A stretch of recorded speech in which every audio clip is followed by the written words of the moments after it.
बिहार के रोहतास में जमीन विवाद में मारपीट हुई है। दो पक्षों में जमकर गोलियां चली हैं। मारपीट में करीब 6 लोग जख्मी बताए जा रहे हैं। तो विवादित जमीन पर कब्जे को लेकर के ये पूरी लड़ाई हुई। गली में तमंचा लहराते हुए दबंग नजर आए हैं। करघर थाना इलाके की ये पूरी घटना है। तो बिहार में ये विवाद जमीन को लेकर के ये विवाद हुआ है। रोहतास में जमीन विवाद में मारपीट हुई है। दो पक्षों में जमकर गोलियां भी चली हैं।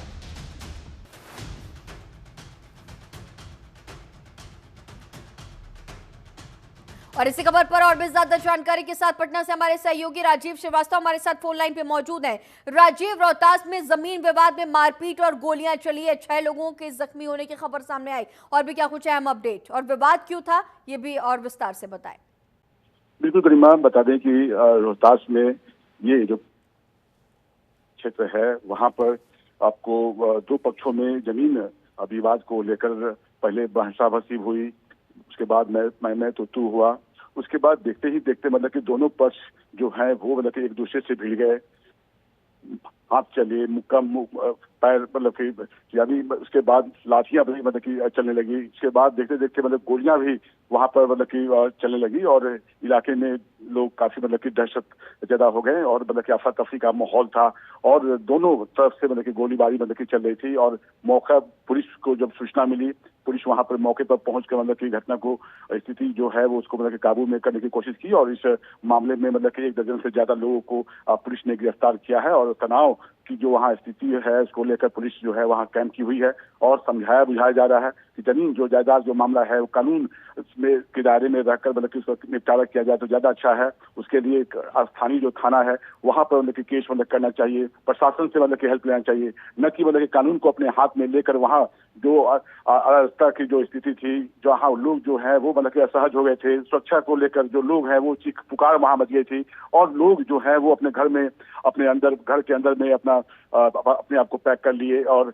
वहाँ जो स्थिति थी रात भर जो वहाँ मतलब की स्थिति तनावपूर्ण थी और पुलिस जो है वहाँ पर मतलब अधिकारी वहाँ पहुंचे हुए थे और वहाँ पर एक तरह से लोगों को शांति के लिए माइकिंग भी किया गया और जो दो पक्ष में जो दोषी था उस पर कार्रवाई को लेकर मतलब 1 दर्जन से ज्यादा लोगों की गिरफ्तारी हुई है। गरिमा, और इसके साथ ही जिस तरह से राजीव, जिस तरह के हालात इन दिनों बिहार में हम अलग अलग जगहों पर देख रहे हैं, कई जगहों पर गोलियां चलाई जा रही हैं। जिस तरह से अभी ये पूरा मामला सामने आया, इसके पहले हमने देखा था बीजेपी नेता पर गोलियां चली हैं। तो जिस तरह के हालात बने हैं, लॉ एंड ऑर्डर पर तमाम तरह के सवालिया निशान अब विपक्षी दल खड़ा करते हुए नजर आ रही है। इन सबके बीच बिहार में आने वाले दिनों में विधानसभा के चुनाव भी होने हैं। तो अब इन पूरे मुद्दों को, लॉ एंड ऑर्डर को खासतौर पर बिहार में विपक्ष भुनाते हुए नजर आ रही है। कितना इम्पैक्ट देखा जाएगा इसका, राजीव?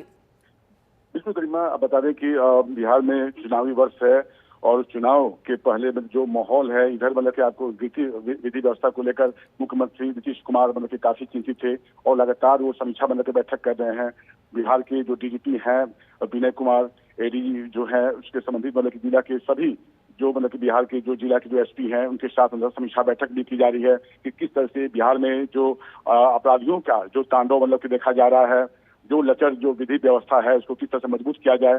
तो इसको लेकर मतलब कि सरकार जो है वो पैनी नजर रखी हुई है। लगातार समीक्षा बैठक हो रहा है। बावजूद जो अपराधी हैं उनका मनोबल इतना बढ़ा हुआ है कि वो मतलब कि राजधानी पटना हो चाहे बिहार के किसी भी जिला में जब वो मतलब कि चाहते हैं तो वो अपनी आपराधिक घटना को अंजाम देकर मतलब कि चलते बनते हैं। और इसको लेकर जब मतलब कि सत्तारूढ़ दल के मंत्रियों से जब बात की जाती है तो वो उनका दलील होता है कि चूंकि बिहार में पूर्व में मतलब कि आरजेडी की सरकार थी तो कहीं ना कहीं उसका असर मतलब कभी दिखाई दे रहा है। तो ये जो मतलब कि बचकाना जो मतलब की जो बातें हैं, सवाल है कि बिहार में 20 साल से मुख्यमंत्री की सरकार है तो अब मतलब कि पिछली जो सरकार की मतलब कि क्या स्थिति थी, जंगल राज था कि क्या था, उसको अभी वर्तमान की जनता को क्या मतलब है।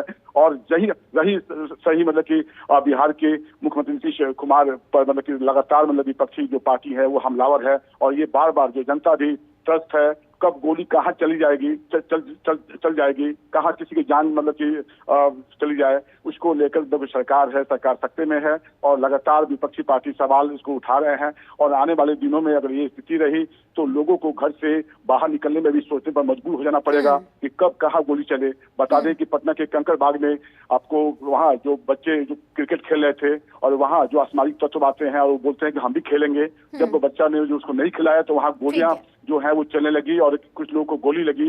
इसके अलावा बता दें कि वेटनरी कॉलेज में कुछ दिन पहले ही वेटनरी कॉलेज के जो मेडिकल का जो छात्र था वहां निश्चित क्रिकेट संध्या तौर में खेला पर था। जिस तरह के हालात बने हैं राजीव, तमाम तरह के सवालिया निशान देखे जाएंगे आने वाले दिनों में भी, और चुनाव भी है तो इसका गहरा असर भी पड़ता हुआ देखा जा सकता है। तमाम अहम जानकारियां आपने साझा की हमारे साथ, आपका जुड़े रहने के लिए बहुत शुक्रिया।